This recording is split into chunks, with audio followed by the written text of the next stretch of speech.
सबसे बड़ा दंगल। जी हां, छत्तीसगढ़ में आज पहले चरण में 20 विधानसभा सीटों पर मतदान है। पूर्व मुख्यमंत्री रमन सिंह समेत 223 उम्मीदवारों की किस्मत का फैसला आज हो जाएगा। 10 नक्सल प्रभावित सीटों पर सुबह 7 बजे से शाम 3 बजे तक मतदान है। वहीं बची हुई 10 सीटों पर सुबह 8 से शाम 5 बजे तक वोट डाले जाएंगे। तो बड़ी खबर, छत्तीसगढ़ की 20 सीटों के ऊपर आज विधानसभा सीटों पर वोट डाले जाने हैं। रमन सिंह की किस्मत का फैसला भी आज कर लिया जाएगा। 90 कुल सीटें छत्तीसगढ़ के अंदर हैं, जिसमें 20 सीटों के ऊपर आज वोटिंग होनी है, क्योंकि ये सीटें संवेदनशील और अति संवेदनशील है।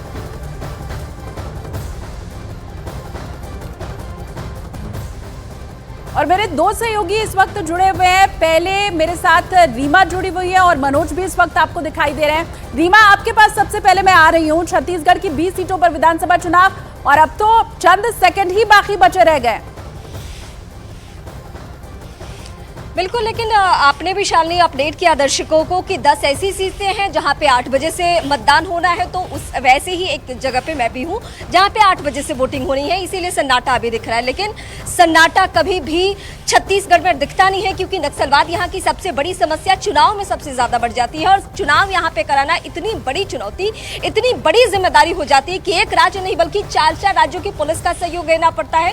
सीआरपीएफ तो होती ही होती है, इसके अलावा कई बटालियन को यहाँ आना पड़ता है। उसका मूवमेंट देखने को मिलता है, जिससे कि सुरक्षित तरीके से, यानी लोगों के मन में खौफ ना हो, डर ना हो। बीते सालों की अगर मैं बात करूं, कुछ दशक पहले तक की, तो यहाँ लोग वोटिंग के लिए आते ही नहीं थे। लेकिन अब वक्त बदला है। लेकिन इस बार भी जब निर्वाचन आयोग की तरफ से 2 फेज में चुनाव कराने की बात आई, तो सवाल यही उठा कि क्या छत्तीसगढ़ बदला है या वही पुराना छत्तीसगढ़ है। ये तो हो गई सुरक्षा से जुड़ी हुई बातें, लेकिन रमन सिंह के लिहाज से जो सबकी निगाहें टिकी हुई है, क्योंकि 20 ये जो सीटें जो पहली बार मतलब पहले फेज में जो मतदान, जो वोटिंग आज होनी है, उसमें इकलौता सीट यही है राजनांदगांव, जो कि बीजेपी के पास है और बीजेपी के दिग्गज चेहरे के पास है। यानी उनके 3 दफा सीएम रह चुके रमन सिंह, जिनके कद का नेता भी बीजेपी के पास छत्तीसगढ़ में मैं बात करूं, बिल्कुल। तो और उनकी किस्मत का फैसला भी आज ईवीएम में कैद हो जाएगा। जो मतदाता है वो उनकी किस्मत का फैसला कर देंगे। और इसी छत्तीसगढ़ के बस्तर से मेरे साथ इस वक्त मौजूद है मनोज शर्मा। मनोज, रीमा जहां पर मौजूद है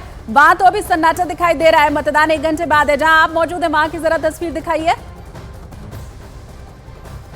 देखिए, जो जिसे हम कहते हैं ना कि भले ही सुरक्षा के तगड़े इंतजाम हैं, बस्तर इलाका नक्सलवाद के लिए पूरे देश में जाना जाता है, लेकिन पीछे आप नजर डालिए, इस खास तौर पर आदिवासी बहुल इस समय चित्रकोट विधानसभा में हम खड़े हुए हैं, बस्तर की चित्रकोट विधानसभा में, और उत्साह देखिए, लंबी कतारें देखिए। वोटिंग के लिए यहाँ पर बड़ी तादाद में लोग सुबह से ही घर से निकल गए हैं और लाइन लगाकर अपनी बारी के इंतजार में हैं। और अंदर पहले मैं आपको सुरक्षा पर एक नजर आपको डलवाऊंगा कि मतदान केंद्र पर कैसी तगड़ी सुरक्षा व्यवस्था के इंतजाम किए गए हैं। न्यूज 18 इंडिया ने वो तस्वीरें भी आपको दिखाई कि कैसे हेलीकॉप्टर से इस बार जो ईवीएम की मशीन है, कई सुदूर एरिया है, कई ऐसी जगह जहाँ पहले मतदान केंद्र नहीं थे, उनमें भी मतदान केंद्र स्थापित किए गए। ईवीएम को हेलीकॉप्टर से पहुंचाया गया। और ये चित्रकोट की विधानसभा में ये जो मतदान केंद्र है, यहाँ पर मतदान की पूरी तैयारी है। मैं थोड़ा सा लोगों से पूछता हूँ इस उत्साह के लिए, आप लोग अपनी बारी का इंतजार कर रहे हैं वोटिंग के लिए? जी जी, आप अपने आपकी बारी का इंतजार कर रहे हैं? जी बताइए। हाँ जी बताइए। क्या बताऊँ, वोटिंग के लिए आए हैं। बिल्कुल, कम से कम ये जो तस्वीरें आप दिखा रहे हैं और ये जो लंबी लगी हुई कतार मनोज है, ये जरूर सुखद है। और हमेशा ही अपील की जाती है कि पहले मतदान बाद में जलपान, तस्वीर तो कम से कम वही दिखा रही है।